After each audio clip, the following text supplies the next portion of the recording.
All right. Chaz, Connecticut has a home on the HGTV list of creepiest places in America. And maybe it's not exactly where you think. Which property and where is on the creepiest places in America list?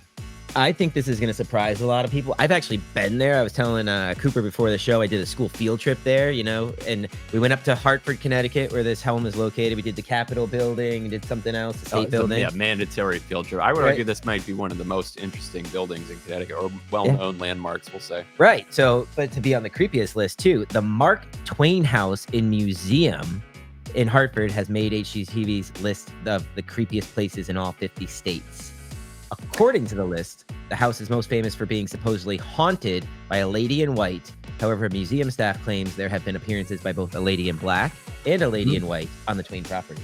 Wow. Mark had a lot of ladies over, it sounds like. The smell of cigar smoke in several parts of the house is another phenomenon reported at the estate. This is from CT Insider. Twain reportedly smoked upwards of 40 cigars a day. Smoking is no longer permitted on the premises. Grace Bellinger, assistant manager of the historic interpretation at the museum, previously told Hearst, Connecticut. 40 cigars a day. Now, I love a cigar. I love it. Shout out to Bongo Ron's in Old Saybrook. He knows I love a cigar as much as anybody. But 40 cigars a day? That's These crazy. Must have been like cigarette size. Chain smoking, just one after the other. Winston Churchill style. Like on average, what's it, like 45 minutes for a cigar? I mean, if you smoke a Robusto and you smoke it pretty, aggressively, you're talking 45 minutes for a Robusto size.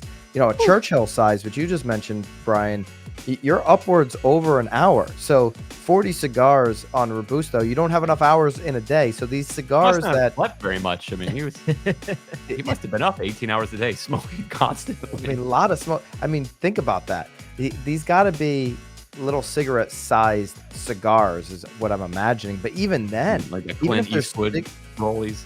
Yeah, even if they're cigarette-sized cigars, 40 in a day, I mean, that is a commitment right there. Right.